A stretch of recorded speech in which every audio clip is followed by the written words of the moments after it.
good morning. Another great night in our tent, a little warmer than the previous night, but it cooled off at some point. Tracy needs coffee. Today, we are climbing Mount Ololokwe, or at least attempting to climb Mount Ololokwe. But first, we need to put this camp down and eat some breakfast. No, just eat some breakfast. And make coffee.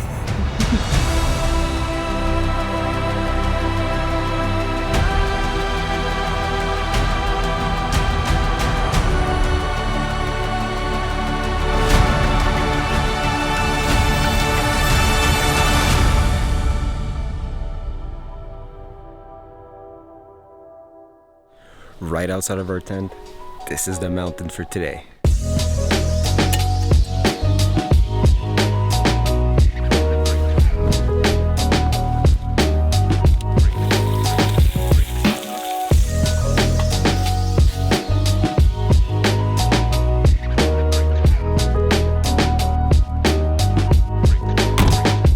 So we're all ready to go. We packed up, left the campsite. We just don't know where to start the hike.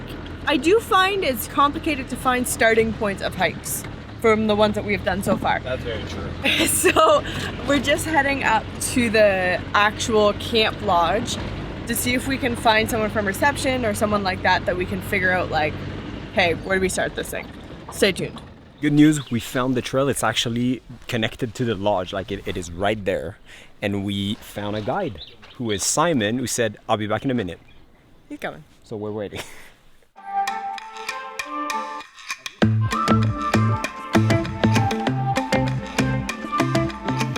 Meet Simon. Simon is going to be our guide for today. He's going to bring us all the way up to the mountain. And how do you pronounce this? Ololokwe? Ololokwe. Ololokwe. Ololokwe. Yeah. Is it not too bad? Ololokwe? Yeah. Okay. I'll practice on the way up.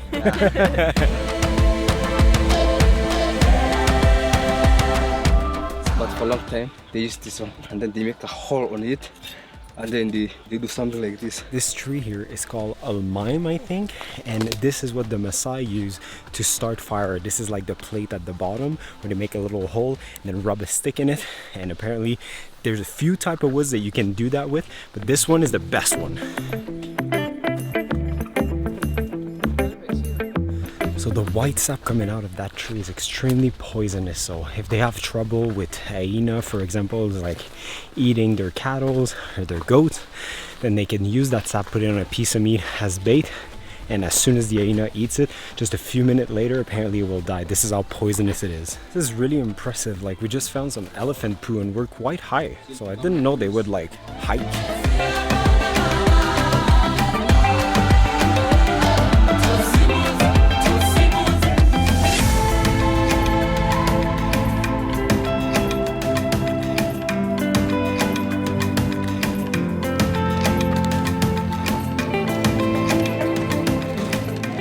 This is for sure the steepest hike I've ever done in my life. It's literally going like this the entire time to the top. Whew. There's a great view look off right here. No need to go up, but we're going. We're going. Been at it for about 45 minutes now. Simon just stopped to tell us that we're halfway the steepest part.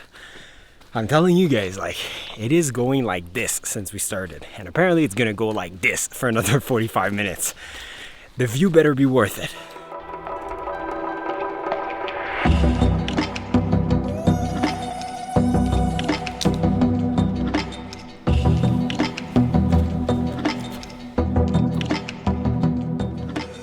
We're now so much higher than when we first saw the elephant poo.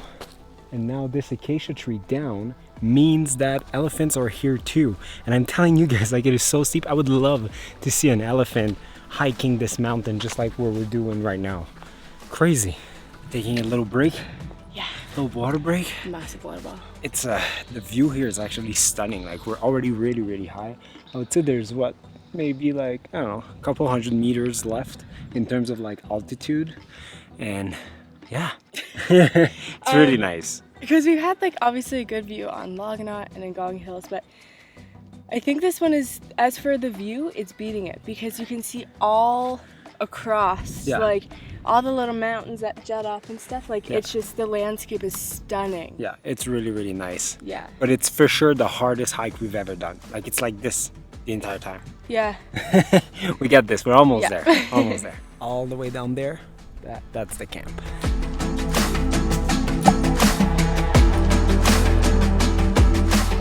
Let's go. I know where you're going. Simon's going this way. I'm going this way. So we are finally done with the steepest part. Now it's going to be little hills up and down up to the eastern part of the mountain where the final viewpoint is. Quick snack break for some energy. There's actually a village up here on the mountain, and on the rock there's like little holes, and apparently they're playing a game with rocks, going around the different holes, stealing rocks from your opponent. Simon tried to explain it to me. I didn't get it, but it looks fun. It's like a, you know, social game.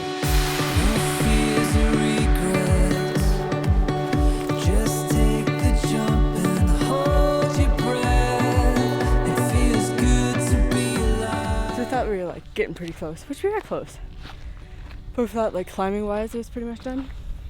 Then we come around the corner. Simon, were these like born on the mountain, or like do they climb up? They came up on the mountain. Wow. Just look. That's the sound to make them to call them. So because of the lack of water on the mountain, and because they have a lot of cattle, they actually dig holes way down there, and then they're able to like bring water up into this piece of wood. So the cows are happy. Aren't you happy? No? Okay, not friends, not friends.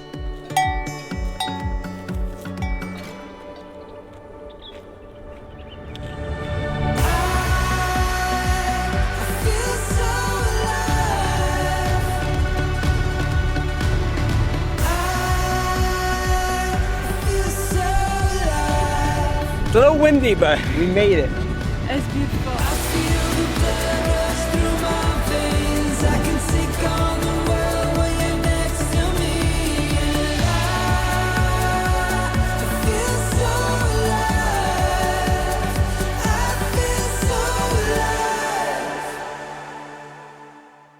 Packed a little lunch for the top. I think they're a tad smushed, but that's okay. That's fine. A little flat, but still very good. Just like that, we're ready to go down. Simon, are you ready to go back down? Yeah. So you actually take a rock from the mountain, and there's a tree called the memory tree, I believe. And it's just filled with rocks everywhere, all over it. So it's just kind of like a symbol of like you made it to the top of the mountain, you were here, and that's your legacy, your memory that you were here.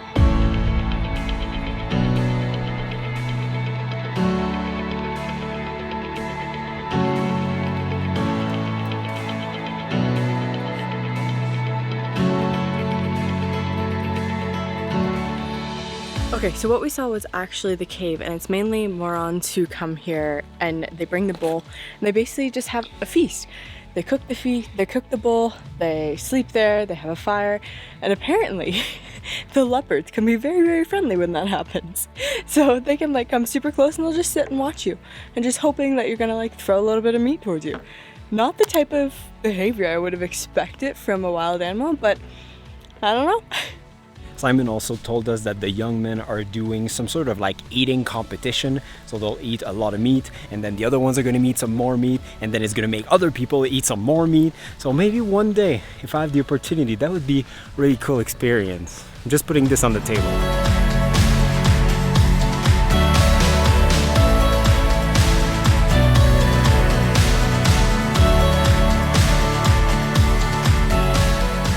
I'm gonna put our rock right here.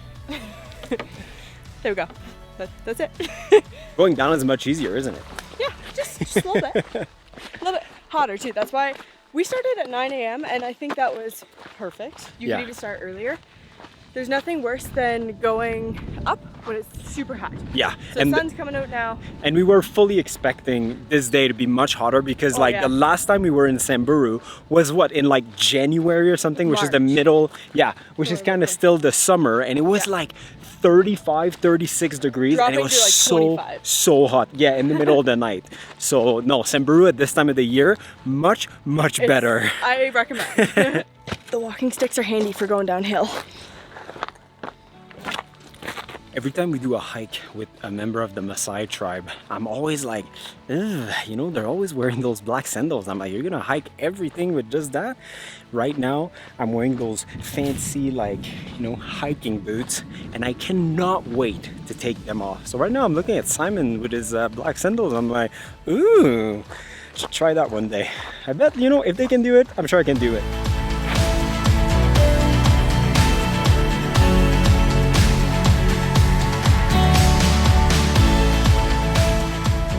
See the camp. We're almost down there. We got this. And we made it all the way back down the mountain, and it feels so good to walk on flat ground. Huh, glorious. Made it back.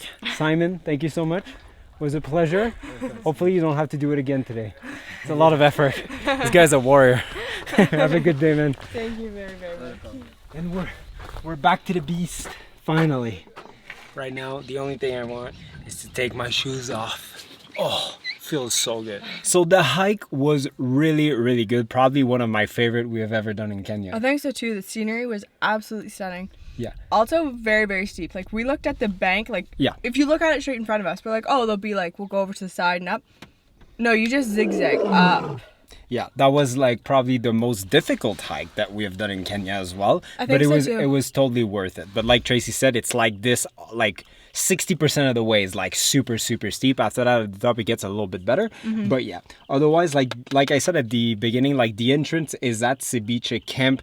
They kind of tell you that you have to get a guide, and they also charge like 2,000 cash per person Just for to an hike. unknown reason, to be And then honest. the guide fee, which I understand the guide fee. I fully understand the guide fee, but like if the camp charges per person, the guard fee should be included. And don't get me wrong, I'm more than happy to tip the guy at the end, but that shouldn't be separate fees. I've never seen that before, ever. So I'm a little bit sketched out by that. And it's just, we know like a lot of people who have done it without guides. Yeah. And we were not given an option. Like, we pushed and there was no because guide. technically, like, we're checked out of here. We don't owe them anything, and they kind of forced us. And anyway, to be honest, we had issues with this camp before coming here as well. So I'm not telling you not to come here, because they're like very nicely positioned in the Samburu area. But the only camp for this hike, I would say, that's close. But little sketchy people.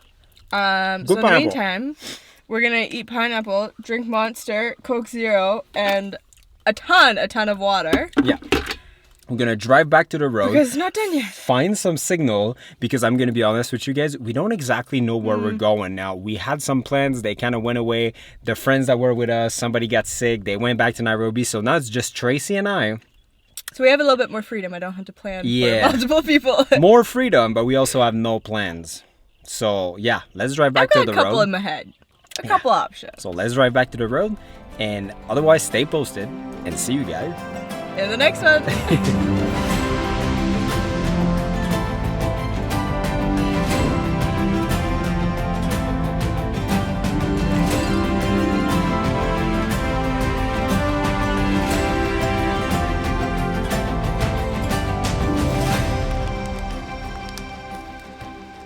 And the monkeys on the tree over us just peed on us.